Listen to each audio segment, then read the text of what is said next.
What's going on, Aces? Welcome back to the channel. I hope that all of you guys are having a wonderful evening. Listen, Senator Cory Booker has made history, and I am so proud of him. He broke the record for the longest Senate speech in U.S. history. And what makes it even more significant is the person's record that he broke, Strom Thurmond. He was speaking against civil rights. And I mean, he was filibustering just reading the phone book, whereas Senator Cory Booker spoke for 25 hours straight. And he was talking about really important issues concerning our American democracy. I am so proud of him. He spoke from his heart, he spoke from a speech. He actually prepared for this by not eating and drinking. And he said he essentially, dehydrated his body. If you guys know anything about Cory Booker, he's a vegan, so he knew how to prepare for this. But I mean, he stood up there and gave a 25-hour speech without ever going to the bathroom. That is the type of discipline and dedication that is just, you know, mind boggling. I mean, of course, I wouldn't ever suggest anyone do that. Um, but it was just mind blowing that he was able to, do something that took such discipline, such passion. You can tell that he really, really truly loves not only his constituents, but this country. So let's go ahead and get into this article. I'm so proud of him and so inspired by, just the Democratic Party. Like they're not laying down and just allowing the Trump administration to dismantle all the principles of democracy without a fight. He actually inspired some Republicans to block the tariff on Canada. I think it was like four or five Republicans. I think Mitch McConnell, Susan Collins, Rand Paul, and I want to say one or two other ones sided with the Democrats. And if you guys know anything about the Republican Party, that rarely ever happens. But they broke rank and they did what was right. And I think part of that was because of Senator Booker. So the Associated Press, it says, in a feat of determination, New Jersey Democratic Senator Cory Booker held the Senate floor with a marathon speech that lasted all night and into Tuesday evening, setting a historic mark to show the Democrats' resistance to President Donald Trump's sweeping actions. So he ended his record setting speech the same way he began, more than 25 hours earlier, by invoking the words of his mentor, the late Congressman and civil rights icon John Lewis. It says he endured beatings savagely on the Edmund Pettus Bridge, at lunch counters, on freedom rides. He said he had to do something. He would not normalize a moment like this. Booker said of Lewis's work as a young activist during the civil rights movement, he would not just go along with business as usual. He said for us to go out and to cause some good trouble, necessary trouble, to redeem the soul of our nation, Booker said. A break from the business as usual was what Booker had in mind as he performed a feat of political endurance, holding the Senate floor for 25 hours and 5 minutes while delivering a wide range critique of President Donald Trump and his policies. In doing so, Booker of New Jersey broke the record for the Senate floor speech, a mark that had belonged for decades to Strom Thurmond, the avowed segregationist from South Carolina who filibustered the Civil Rights Act of 1957. Booker said he'd been aware of Thurmond's record since first coming into the Senate in 2013. A room near the Senate chamber is still named for him, and it bothered him. Booker said, "It seemed wrong to me. It always seemed wrong."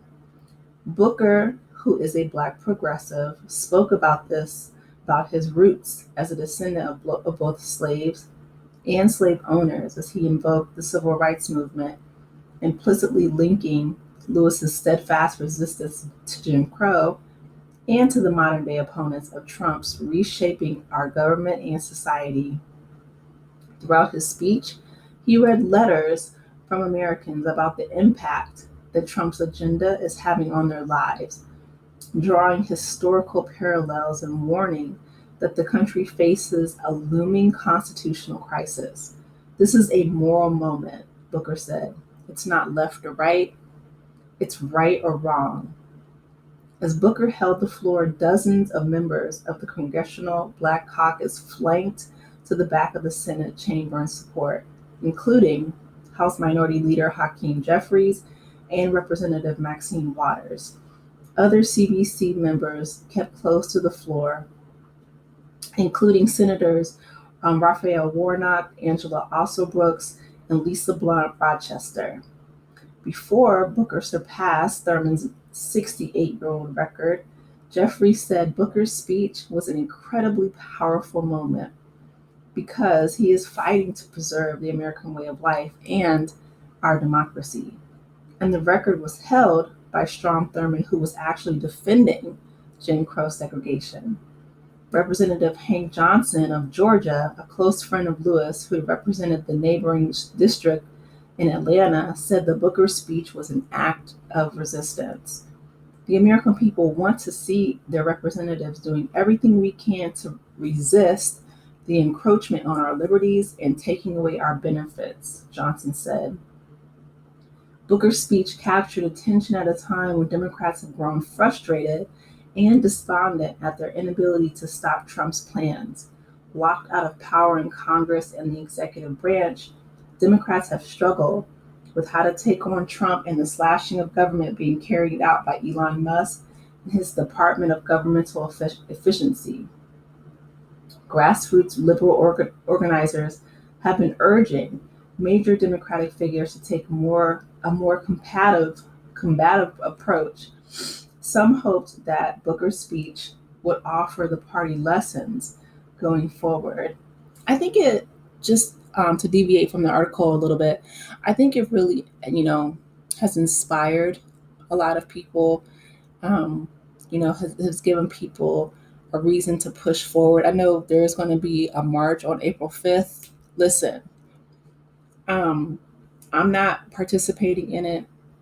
A lot of people, specifically Black people, people of color, are choosing to sit it out because history has taught us, right, that we do not need to be the human shields um, or the front faces of the marches.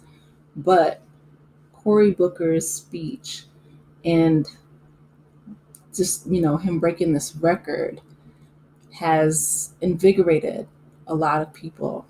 And I'm really grateful for that because you need leaders of the party. Chuck Schumer, him folding, to Trump and essentially taking the political knee.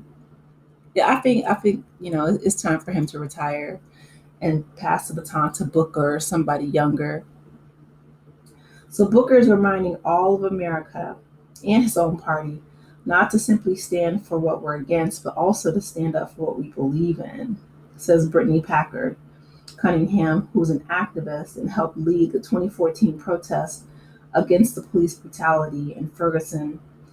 I think he recognized that people are looking for our leaders to have a moral clarity, to declare what is happening is wrong, and to determine and to do something about it, she said.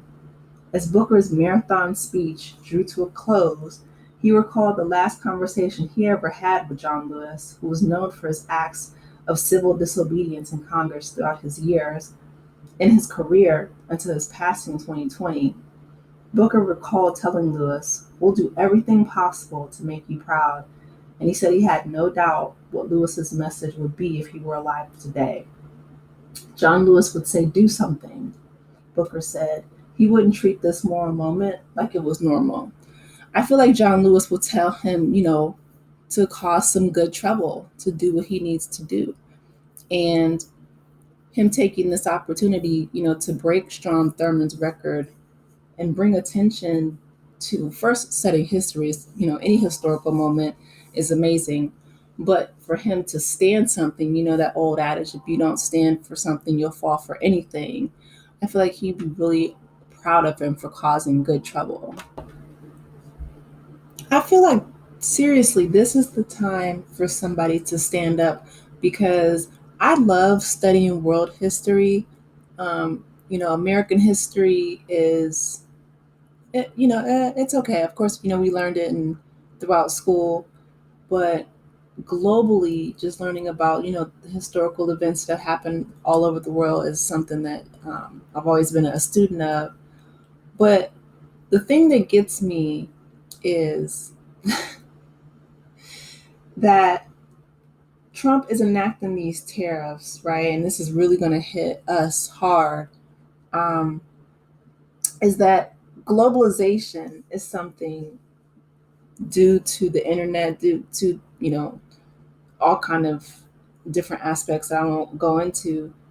But because we are so linked globally in a way that we haven't been before, I feel like other countries are talking about essentially isolating America. And I don't think that that's happened before. Like I said, I could be wrong. But the mass tariffs that have happened in this country in the past, in American history, has happened in 1828, 1930, and 2025. Now, the past two in 1828, and of course, we know about the Great Depression in 1930, they led to depressions, essentially, right? Not only economic recessions, but depressions. So, for people who are saying they believe Trump, that this is going to, create, I don't know, trickle down wealth or whatever lie, I don't know. He told around 30,000 his last term, approximately. So for them to believe, the lies now is just ridiculous to me. But the fact that each of these, those Great Depressions in the past were spaced out around 100 years. And then, of course, we know that in 1930s, the Great Depression happened shortly after the global pandemic, right? So of 1918, it was the pandemic. And then they had the Roaring 20s. And then the 30s, it was the Depression. I feel like we missed our Roaring 20s. We survived the panty this past one in 2020. Um, but I'm like, where's our Roaring 20s at? But now, unfortunately, I feel like our economic recession, hopefully not, but again, I'm a student of history. Great Depression is right around the corner. And I said all that to say that I'm really glad that we have somebody like Senator Cory Booker who is willing to stand up and set some records and resist and do what he can, even if Democrats are in, a minority power position right now. But just like they voted in the judge in Wisconsin after Elon Musk went there and spent, $20 million to try to essentially buy that election. The people of Wisconsin were like, no, we're done. We've had it. We're going to elect this Democratic judge. And we need that. We need the people to stand up. We, the people, right? We're supposed to be a representative republic that represents the people's interests, not those of the billionaires and the oligarchs. So, with that being said, I think that John Lewis would be, so proud of Cory Booker. Tell him to continuously get into good trouble, to use his voice and his platform to represent not only the people of New Jersey, but the people of America. So, and I think that he's doing a phenomenal job. But anyway, I want to hear from you guys. Let me know your thoughts in the comment section. Please be sure to like the video, subscribe to the channel, and I will talk with you in the next one. Take care, Aces. Go get into some good trouble. I'll see you soon. Bye.